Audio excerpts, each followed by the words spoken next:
I was initially impressed with the way in which they welcomed this child during the very first interview, an effort to make her feel comfortable, to assure her of the support and attention that she would get while she was there.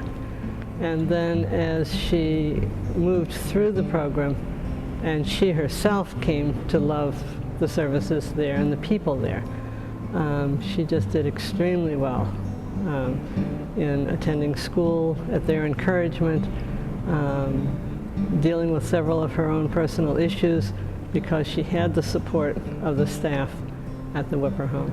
Through structured classes and counseling sessions, Whipper women are exposed to and involved in development of useful and self-enriching skills and talents. I graduated. I stayed away for about 2.5 years doing school social work, and then I moved to the area to pursue my master's. And I said, you know what, I'm gonna get a job. So I said, well, where can I work? And then I called Miss Hurley and I said, okay, I need a job. And she said, well, you want to work here?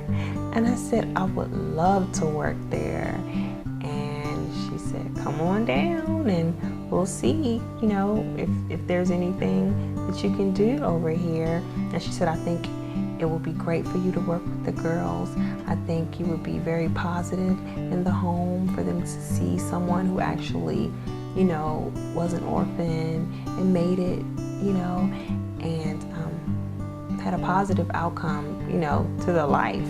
Not since slavery have we witnessed a system so effective at arresting disadvantaged girls as today's court system. Some in that juvenile justice system have joined us in seeking solutions. Judge Zenora Mitchell-Rankin has been instrumental in the growth and advancement of hundreds of Washington's at-risk young people. I did refer many children, many young women sort of on the cusp of adolescence and into being teenagers and young women. Typically, I would refer young women really who had had problems in other kinds of environments, foster care placements, whether or not it was in an individual home, other group homes. The size was smaller. There were not as many young women and young girls in the group home. There was more individualized attention at Ionia Whipper. And frankly, the director and then Miss Emanuel, I mean, I knew that they were going to be on it. They were going to pay attention. They were going to know what was going on. They were going to be responsive to the needs of the young girl and also responsive to me in letting me know what was happening. Every day, there's a growing need in our communities of those who are abused, neglected, and abandoned. The need for safe havens and family environments for young ladies is increasing. Programs at Whipper facilities are needed to continue helping reorder society so that a difference can be made to affect positive change in our community. Basically, they taught me how to respect myself. They gave me the tools to do that.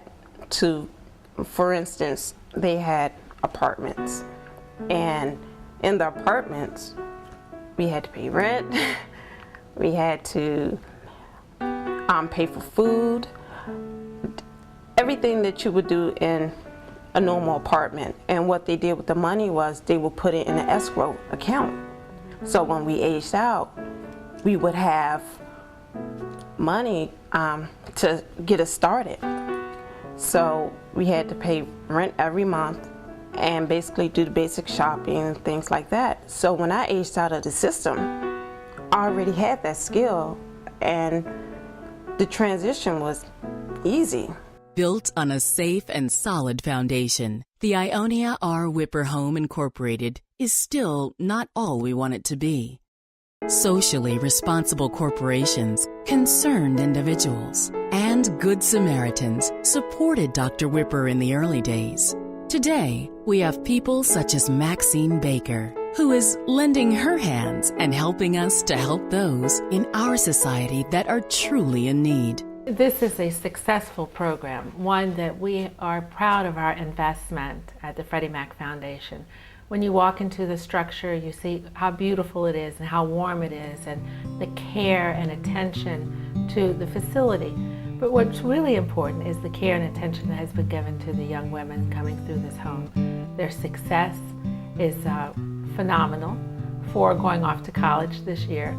Children who oftentimes are written off in this society are being propelled into advancement academically. A Washington institution and landmark, the Whipper Home is distinguished in helping young girls help themselves. The home needs community support to continue its efforts that we've engaged over the past 75 years. Over the last several decades, there has been a decrease in funding for programs similar to the Ionia Whipper Home. And as a result of that, we've had to make some major fiscal decisions. Usually that meant the funds would pay for professional salaries, and as costs go up over time, we have found that we really are in need of more money for state-of-the-art equipment for our schoolhouse, to make sure the young women have the technology and the information available to them and the resources, and also an environment that would assist them with their learning and promote learning. And we believe that the present schoolhouse has served its purpose, and now it's time to update with a brand new schoolhouse that we think will engender a lot of learning for our young women. On this occasion of its 75th anniversary is a good time to emphasize that the Ionia R Whipper Home needs the support necessary to maintain current programs, to expand and grow. As Dr. Ionia Rollin Whipper could have said to her caring friends and associates decades ago, we need you to help us with financial and endowment contributions that will allow us to reaffirm and reinvigorate our commitment into the 21st century. So it's a good thing for many young people, because when they have tradition, they have a future. And for many of our young people in Washington and in many metropolitan cities, this stability makes a difference between success and failure. With the help of community leaders such as you, the Ionia Rollin Whipper Home and its volunteers can continue promoting community health care, supporting services for women in distress, and working to empower deserving young ladies and their futures.